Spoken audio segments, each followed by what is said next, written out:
Voilà, le président de la République, chef de l'État, Issoufou Mahamadou, a reçu il y a quelques instants le président directeur général du groupe Bolloré.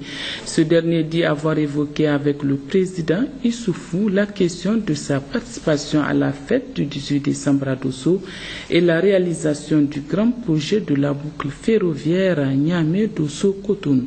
La déclaration de Vincent Bolloré à sa sortie d'audience. Un grand moment de joie de participer à cette fête demain. Vous savez que nous avons construit 2 gares, une à Niamey, une à Dosso, qu'on va inaugurer demain. Et nous avons tracé une ligne de 140 km de chemin de fer. Personne n'y croyait. Alors il y a ceux qui trouvent qu'on va pas assez vite, ceux qui trouvent qu'on va trop vite. Mais enfin, en tout cas, ça commence à avancer bien. Nous avons fait livrer maintenant du matériel ferroviaire. Nous avons une locomotive et des wagons. Et ce chemin de fer ne sera pas simplement un chemin de fer pour transporter des marchandises ou des passagers, ce sera un chemin de fer qui permettra aussi d'utiliser les nouvelles technologies, et notamment à Dosso demain, nous allons montrer ce qu'on appelle une blue zone, c'est-à-dire un endroit à partir duquel on recueillera le soleil, qui est une source importante d'énergie. Cette source d'énergie sera stockée dans des batteries que nous fabriquons, et ces batteries que nous fabriquons permettent donc jour et nuit, et au moment où il n'y a plus de soleil, de faire de l'éclairage, de faire de l'eau potable et de faire de l'Internet, puisque nous passons le long de la voie de chemin de fer un fourreau pour mettre de la fibre optique pour avoir l'Internet. Et ça va permettre évidemment aux habitants de votre pays d'avoir non seulement un moyen de transport, mais un moyen de communication entre les hommes et les femmes. Et ces zones seront des zones où vous aurez donc les moyens les plus modernes qui existent dans le monde de transition énergétique. Donc c'est demain une première importante. Vous savez que c'est un investissement qui n'a pas coûté 1 franc CFA au Niger, puisqu'il a été fait par notre groupe. Notre groupe a 192 ans, il a été créé par mon arrière-arrière-arrière-grand-père, et on a la chance donc d'être un groupe important qui a la possibilité d'investir sur le long terme. Nous investissons ici sur le long terme parce que nous croyons beaucoup dans le Niger et dans son développement. Et donc voilà, vous allez découvrir demain ce que j'ai été indiqué au président de la République, à savoir tous nos travaux importants, puisque ce sont plus de 1000 personnes qui ont travaillé sur ce chantier. Ça n'est évidemment qu'une étape, puisque comme vous savez, après Dosso, eh bien, nous devons aller à Gaïa, et ensuite nous devons rejoindre le Bénin, où nous avons déjà aussi refait la gare de Cotonou. Les travaux n'ont commencé qu'en juin, il a fallu importer je ne sais plus combien de milliers de tonnes de rails. Il y a des endroits dans lesquels il a fallu construire des ponts. Donc nous n'y serons pas en train, mais nous y serons quand même en train, parce que nous partirons d'une trentaine de kilomètres avant Dosso, et nous arriverons donc en train à Dosso. Donc on n'aura pas fait tout le parcours de Niamey à Dosso, mais nous arriverons dans la gare de Dosso en train, et évidemment la réfection finale de la ligne sera effectuée dans les plus brefs délais. Mais cet investissement est fait, sera fait, et ceux qui n'y croyaient pas, eh bien ils seront pour leurs frais, comme on dit, c'est-à-dire qu'ils verront que ce grand travail un peu titanesque aura été réalisé. À l'Assemblée nationale, ouverture des travaux de la 2e session extraordinaire au titre de l'année 2014, une session au cours de laquelle plusieurs projets de loi seront examinés et adoptés. Et c'est le premier vice-président de l'Assemblée nationale qui a présidé la dite cérémonie en présence du Premier ministre chef du gouvernement, des membres du gouvernement et les corps constitués. Le résumé avec Khadijata Hassan, à côté de Hassan et Yahya Rabou. Cette session extraordinaire, la 2e au titre de l'année 2014, est convoquée à l'effet de délibérer sur plusieurs points inscrits à son ordre du jour. Ces textes, une fois soumis et adoptés, visent à contribuer sans nul doute à résorber le retard accusé en matière d'adoption et de contrôle des lois. La présente session aura également à examiner et adopter le projet de loi portant code de procédure civile. Historique dans la procédure législative, ce texte vient combler le vide juridique qu'a connu notre pays pendant plus de 5 ans.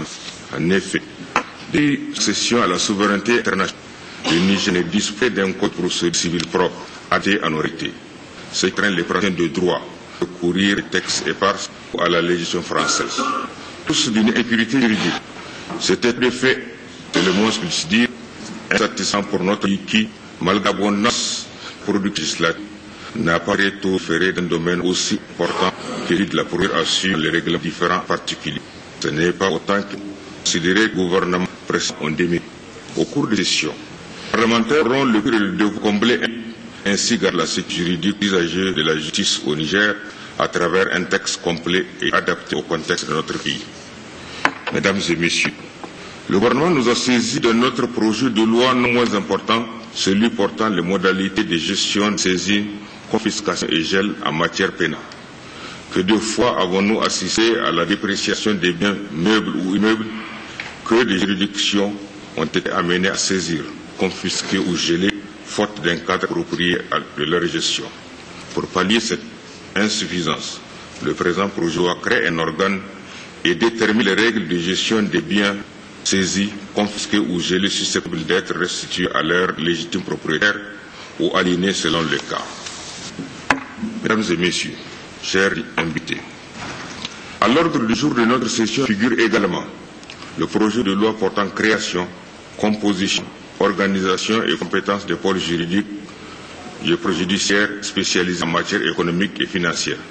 Le projet de loi modifiant et complétant l'ordonnance 2010-89 du 16 décembre 2010 portant modification et complétant l'ordonnance 99-45 du 26 octobre 1999 portant règlement des télécommunications. Le projet de loi portant statut de la chefferie traditionnelle en République du Niger. Le projet de loi portant réglementation des bureaux d'information sur les crédits. Projet de proposition de résolution portant mise en œuvre des articles 10 et 11 du règlement intérieur de l'Assemblée nationale. Dans son discours d'ouverture, le premier vice-président de l'Assemblée nationale, Daouda Mamadou Marti, a souligné que cette session s'annonce chargée et augure de longues séances. Par conséquent, elle exige d'eux une assiduité permanente, le respect des textes et règlements de l'Assemblée nationale. Juste après l'ouverture de cette session extraordinaire au titre de l'année 2014, la conférence des présidents s'est réunie dans la salle Abdiel en vue d'examiner et adopter le calendrier des travaux de la session. Les travaux en plénière reprendront le mardi 23 décembre 2014 dans l'hémicycle à partir de 9h.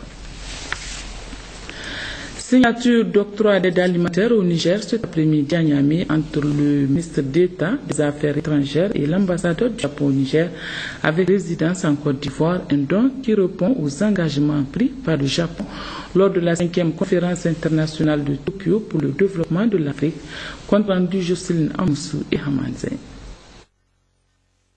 Cette signature fixe une nouvelle forme de coopération entre le Niger et le Japon qui octroie ainsi une aide alimentaire, précisément du riz, qui sera vendu à un prix raisonnable.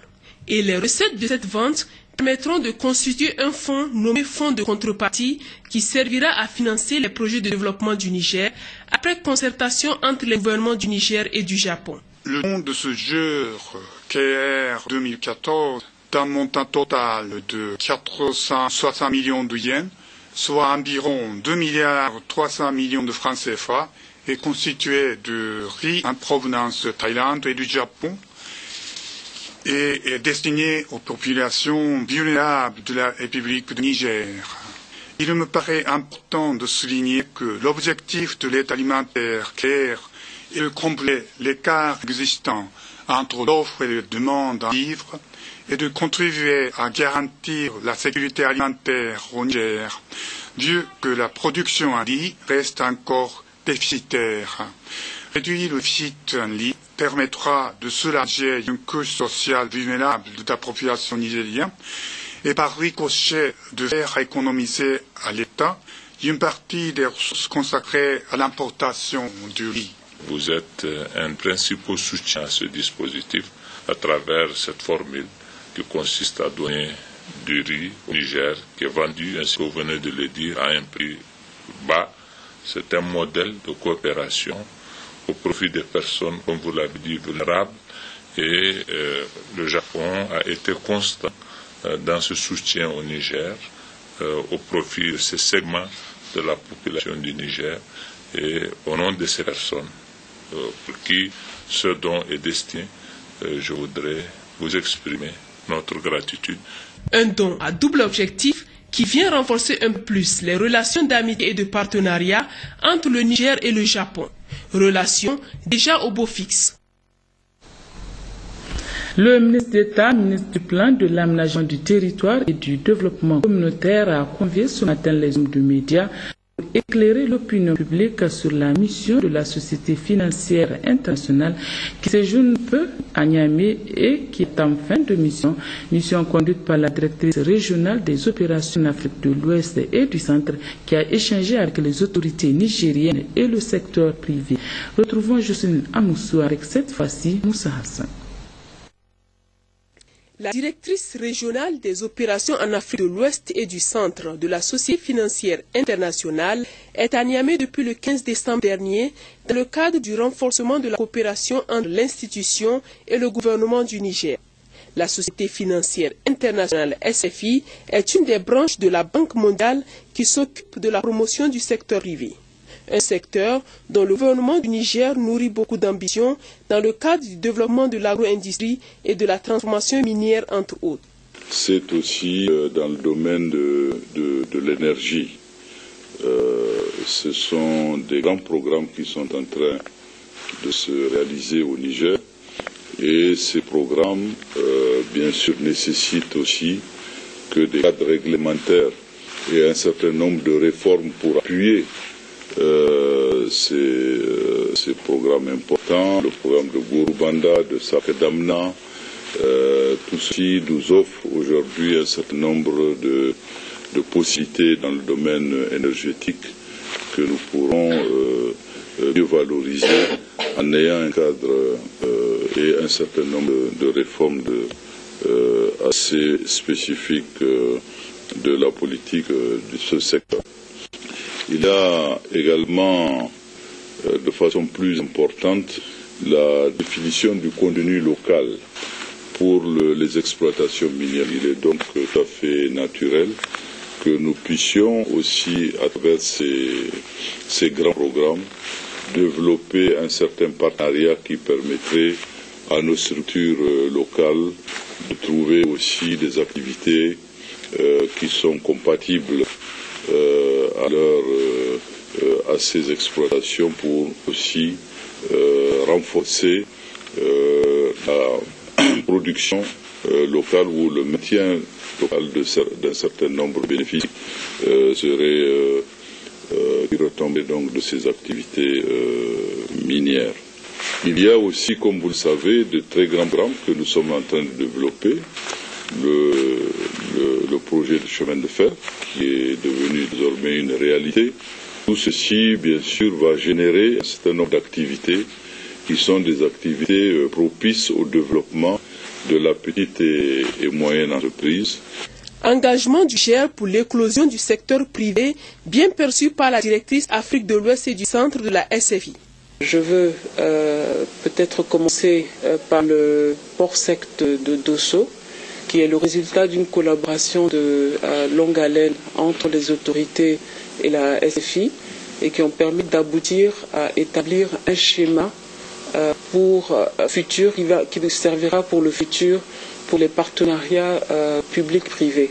Il y a un certain nombre de projets d'infrastructures qui pourront bénéficier de cette expérience-là. Nous avons abordé la possibilité de continuer cette coopération en établissant un cadre PPP plus élargi qui crée les conditions pour permettre l'avancée de ces projets stratégiques et prioritaires pour l'État en partenariat avec le secteur privé et dans les meilleures conditions de réalisation et dans l'intérêt des parties en présence. Le Niger et la Société financière internationale accordent ainsi leur violon l'essor du secteur privé nigérien. De nouveaux paysages donc en perspective pour les jours à venir. Le Centre culturel franco-nigérien a servi de cadre à une conférence sur l'agriculture familiale organisée par le secrétaire exécutif du Conseil national de la recherche agronomique et ses partenaires avec pour thème « Pourquoi parler aujourd'hui d'agriculture familiale? Quelle pertinence technique et économique ?» Cette conférence était animée par le professeur Bernard Hubert, président d'Agropolis International. Le résumé de cette intervention avec le professeur Abdoulaye Gourou. Il a fait la situation du monde au plan de la production et de la productivité agricole, au plan démographique, au plan économique, importation, exportation, au plan environnemental, il a évoqué les questions de l'eau et du sol, au plan alimentaire, au plan même de la nutrition et puis de la relation santé-nutrition. Il nous a évoqué, vous vous souvenez, l'obésité qui est en évolution, mais aussi au plan des pratiques agricoles. Et tout cela par région. Il a fait des comparaisons et tout cela, dans le temps, il nous a montré un peu l'évolution des choses dans le monde. Alors, la question, il aboutit avec un questionnement sur l'intensification de l'agriculture et puis il nous a évoqué la notion d'agriculture écologiquement intensive. On ne l'avait pas entendu ça dans les précédents discours. On a entendu parler d'agroécologie et là on parle d'agriculture écologiquement intensive, de challenges que c'est en train pour la recherche agricole. Et il a glissé pour cela vers l'agroécologie qui pourrait constituer une solution avec 9 objectifs qu'il a définis pour changer les choses. Et enfin, il a terminé par la place de l'agriculture familiale. Mais là également, ce que j'ai pu apprécier moi, c'est qu'il a défini l'intérêt de l'agriculture familiale et les conditions de son efficacité et de son efficience, si j'ose m'exprimer ainsi, au nord et au sud. Et il a bien montré qu'il y avait des challenges, notamment dans nos pays. Comme annoncé en début de journal, suivez à présent l'édition spéciale en direct depuis Dosso, où se déroulent les festivités marquant le 56e anniversaire de la proclamation de la République.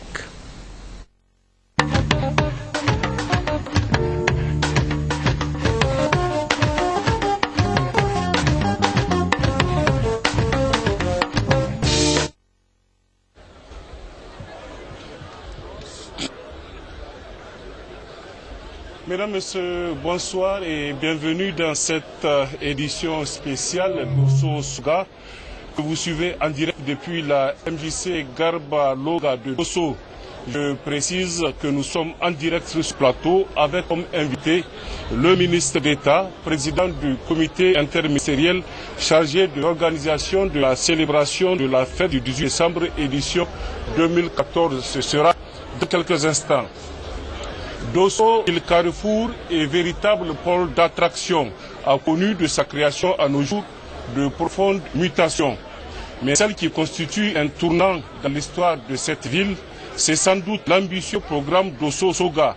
Télé Sahel vous fait découvrir la carte postale de la cité de Germokoy dans ce reportage signé Ali Hachim. Fondé au XVIe siècle par des peuples armats, les sabris venus du confin Zarmaganda-Walam s'installèrent à Dosso vers les années 1750. Selon la tradition orale, Boukar fut le premier ancêtre de Germokoy. Avec une superficie de 541 km², la commune urbaine de Dosso est limitée au nord par la commune de Loga, au sud par la capitale de Dendi Gaya, à l'est par Dogondouchi et à l'ouest par la ville de Birningaouri. La population de Dosso est estimée à 5 788 habitants selon la statistique de 2014, parmi lesquels 51% représentent la gente féminine. Les ethnies qui composent la ville de Dosso sont surtout des Armas, des Hausa, Peuls et Touaregs, répartis dans 9 quartiers, 5 villages administratifs et 2 groupements Peuls et Touaregs. Des peuples qui vivent depuis la nuit des temps en parfaite symbiose, dont l'activité principale se résume à l'agriculture, l'élevage et les petits commerces. Pour la petite histoire, retenez que la ville de Dosso, de la période coloniale à nos jours, a connu plusieurs mutations. Cercle militaire, subdivision. Avant l'indépendance, Dosso était érigé en chef-lieu de département en 1964, puis chef-lieu de commune en 1972 par des numéros 72-190 ministère de l'Intérieur du 21 septembre 1972. Distante de Niamey de 140 km, la commune urbaine de Dosso dispose d'énormes potentialités. Primo, elle est une ville carrefour, véritable mode d'attraction et bénéficie surtout du statut de chef-lieu des régions. et de sultanat. Elle possède également des potentialités touristiques. Tombeau des chefs disparus dans le sultanat, le musée régional, le village artisanal et des hôtels, puis des sites touristiques vers le fleuve Niger. Certes, de création en nos jours, la commune urbaine de Dosso a subi plusieurs changements positifs, mais les plus marquants et qui vont des siècles durant marquer le peuple de Dosso sont ceux réalisés dans le cadre du programme de la Renaissance à travers l'ambitieux programme Dosso Soga. Un investissement de près de 40 milliards de francs CFA qui fait aujourd'hui de la ville de Dosso une cité moderne avec toutes les commodités requises. En termes de perspective, on peut déjà lire la page très claire du port sec, du chemin de fer, qui, une fois totalement terminé, fera de cette commune urbaine un véritable pôle d'attraction dans la sous-région, en termes d'échanges économiques, culturels, mais et politiques. Et dans le cadre de la célébration de cette fête tournante du 18 décembre, édition 2014 à Dosso, le Premier ministre Brigitte Raffini, à tête d'une forte délégation, se trouve depuis cet après-midi dans la cité de Germakoy. Occasion pour le chef du gouvernement de procéder à la pose de la première pierre de construction de l'usine de fabrication d'engrais au Niger, la SOAPAM. C'était en présence des présidents des institutions, des députés nationaux, de plusieurs membres du gouvernement, des autorités régionales et de nombreux invités de marque.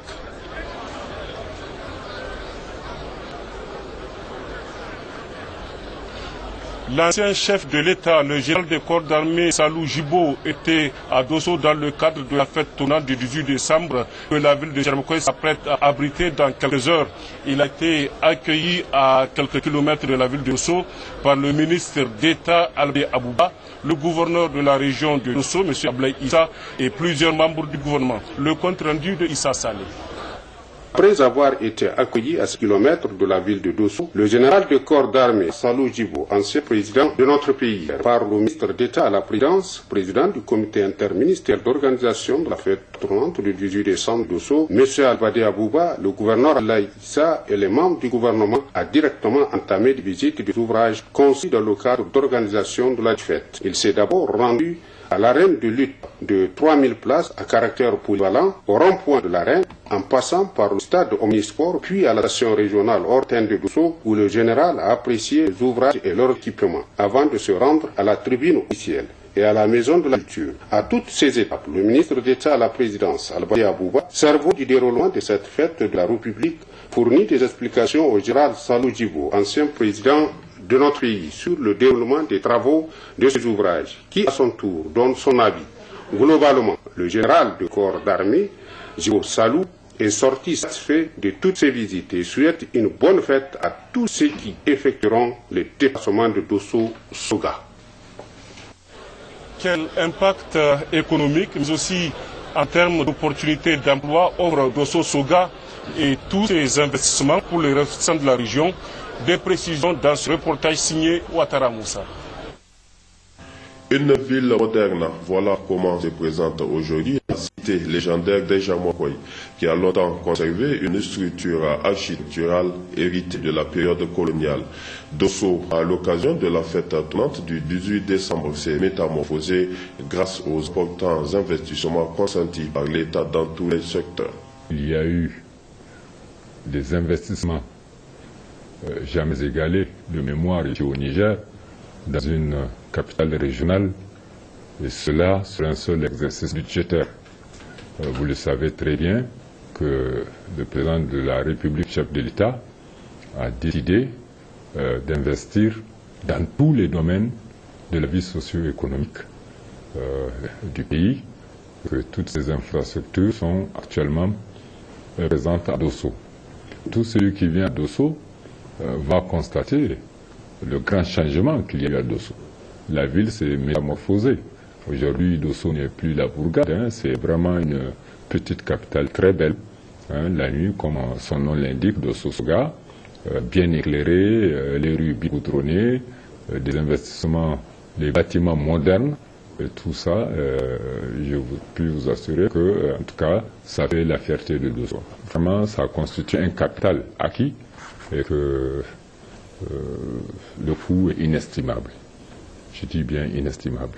Ça se chiffrera pas le montant qui a été investi autour de 35-40 milliards, La satisfaction est grande à Dosso où les populations ne cachent pas leur reconnaissance à tous ces efforts qui resteront un acquis pour la région. Dosso, la petite bourgade coloniale d'avant l'indépendance, était repliée sur elle-même, victime de de la capitale. Nous apercevons avec une grande joie l'accomplissement de nos rêves. Parce que nous, chefs coutumiers, ce que nous demandons, c'est le développement rapide et permanent de nos populations et de nos peuples. Je vois avec plaisir que Dosso est entré de plein pied dans la modernité. Je m'en réjouis et tout le peuple germain s'enrichit en même temps. Avec l'arrivée du port sec, l'arrivée du train, Dosso devient maintenant une ville moderne, une ville digne du XXe siècle, une ville digne vraiment de ce que nous, anciens, entendaient de Dieu et du pouvoir nigérien. On ne peut que nous réjouir et féliciter tout le monde en priant Dieu que ce qui est arrivé soit pérenne et profitable à tous. Je viens tous, pas seulement au sein de Dosso, mais à l'ensemble du peuple nigérien. Je me félicite parce que j'essaie que très bientôt nous aurons une faculté ici à Dosso. Tout ceci complète l'ensemble des infrastructures que nous attendons. On ne peut que remercier Dieu et qui, par sa grâce, a permis au président Mamadou Issoufou de faire tout ce travail. On s'en réjouit. Muna godiya ga Allah subhanahu wa ta'ala da wannan milki na Muhammadu Isu. Gaskiya mu 'yan jihar Dosso godiya muke mishi kwarai bisa wannan milki na shi ya kamo babban alheri a cikin garin ga. Allah ƙara rika mushi bisa wannan milki na shi. Gi margege ruwan zai aigi me kai irgo ga ce ima wa fudai hin sirisi kan kuna alhamdulillah Dosso kwa wallahi ir sabo wallahi ko ma ko tara ko de jina wallahi. Il y a quelques mois, c'est là, la circulation à Dosso est un véritable calvaire. Sur certains axes, beaucoup de nids de poules. Mais aujourd'hui, c'est concret. Il faut être à Dosso pour voir qu'il y a vraiment eu un véritable changement, un changement radical. Aujourd'hui, on peut circuler librement. La circulation est fluide. Outre ce cadre agréable qui se dégage aujourd'hui de Dosso à l'occasion de la célébration de ce 56e anniversaire de la proclamation de la République, les impacts sont aussi sensibles sur le plan économique et en termes d'emploi de jeunes.